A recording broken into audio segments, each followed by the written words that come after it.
Chers auditeurs et chères auditrices, bonjour et bienvenue sur ce nouveau podcast de cette série pour se développer durablement sur Internet.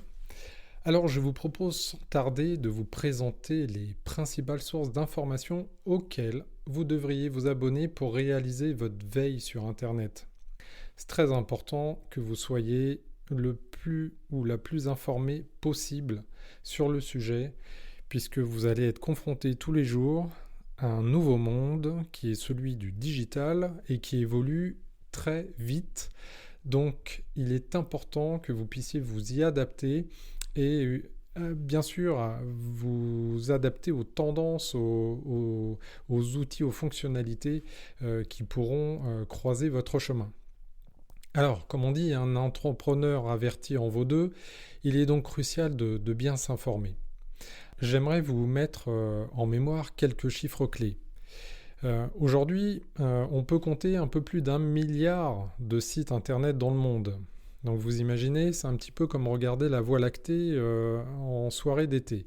Vous avez un nombre interminable d'étoiles et évidemment pour que votre site à vous se détache de cette galaxie, il faut travailler à cela et nous en parlerons dans les prochains podcasts.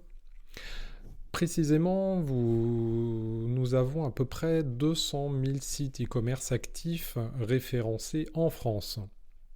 Il faut savoir que la moitié de la population mondiale est connectée à Internet, alors via mobile ou ordinateur.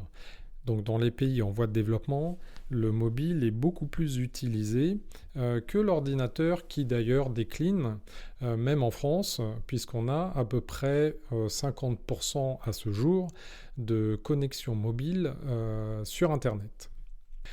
Donc aujourd'hui, il faut imaginer que vous avez encore 80% des Français qui ont un ordinateur, donc surtout sur le lieu de travail, mais aussi des postes fixes souvent dans les familles.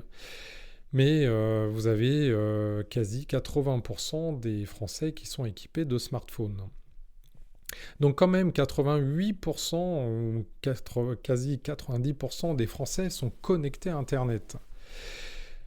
63% des Français achètent en ligne, donc c'est devenu une véritable habitude aujourd'hui dans les comportements des Français de pouvoir acheter en ligne, mais aussi de pouvoir remplir ces documents administratifs. Vous avez un certain nombre de services qui sont proposés maintenant. Donc ça fait partie des habitudes, sachant que c'est très très prononcé évidemment chez les jeunes qui sont digital natives et nés avec un smartphone entre les mains. Il faut savoir que le panier moyen, la dépense en ligne par internaute et par an correspond à plus de 2 000 euros. Donc c'est une somme importante. Maintenant, elle a tendance plutôt à augmenter. Là où le panier moyen, justement, le montant de la commande, lui, a plutôt tendance à baisser. Mais c'est lié à un certain nombre de leviers que je détaillerai plus tard. Donc dans le B2B, vous avez 53, un petit peu plus maintenant, des pourcents des entreprises de plus de 10 salariés qui achètent sur Internet. Donc on n'est pas très en avance par rapport à nos voisins nordiques qui ont des taux beaucoup plus importants. Mais le B2B en France a une croissance d'environ 9% par an, donc c'est considérable. Alors, le digital continue de progresser, notamment sur les territoires ruraux. Évidemment, tout est lié à la connexion et à la possibilité d'avoir du haut débit. Alors, avec l'arrivée de la 4G et bientôt de la 5G d'ici 2023, on aura évidemment encore plus de flux, de débit qui permettront d'accéder à ces services numériques. Inutile de vous préciser les formidables opportunités de croissance qui s'offrent à vous. Sauf que vous n'êtes pas tout seul. Il est donc important d'aborder votre projet avec méthode, pragmatisme et créativité. Évidemment, si vous voulez vous différencier des autres sites, il va falloir être différenciant. pour ça, moi, je vous informe sur quelques magazines, sites à suivre pour que vous voyez un petit peu les tendances et ça peut vous aider. Donc, je vous invite à télécharger donc, sur l'ARCEP le baromètre du numérique 2019, d'étudier les chiffres clés de la FEVAD qui sont notamment liés à la VAD et l'e-commerce. Vous avez aussi le blog du modérateur qui fait une veille à 360, donc autant sur le digital, Internet, les marques, les réseaux sociaux, l'e-commerce. Donc c'est un généraliste. Vous avez le magazine du e-marketing.fr, le magazine e-commercemag.fr, la communauté e-commerce nation qui permet de vous apporter beaucoup d'informations, des articles, des webinaires, des vidéos, des interviews, si vous avez envie d'en savoir plus sur l'e-commerce.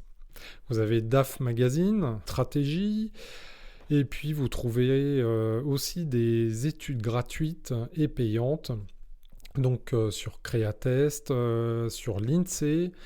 Vous pouvez aussi faire appel aux fédérations professionnelles, les syndicats aussi. Vous avez également les chambres de métier, les chambres de commerce et d'industrie. Alors toutes ces informations-là, je vais vous les communiquer en lien sous le podcast. Vous aurez tous les liens pour y accéder. Bien sûr, vous avez aussi d'autres sources d'informations.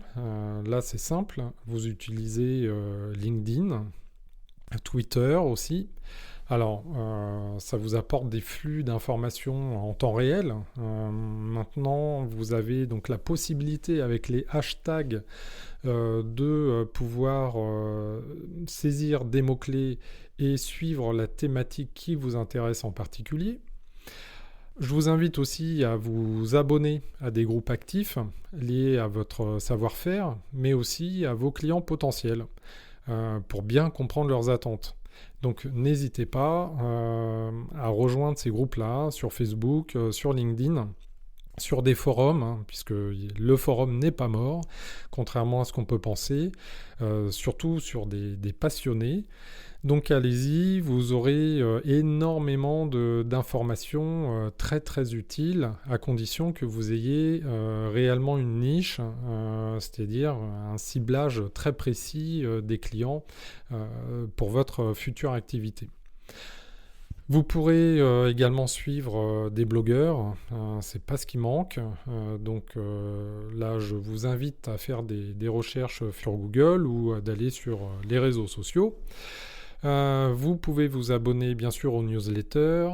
N'hésitez pas à télécharger des livres blancs qui vont vous apporter des chiffres clés, mais aussi des méthodes, des astuces, des guides pratiques, des tutoriels.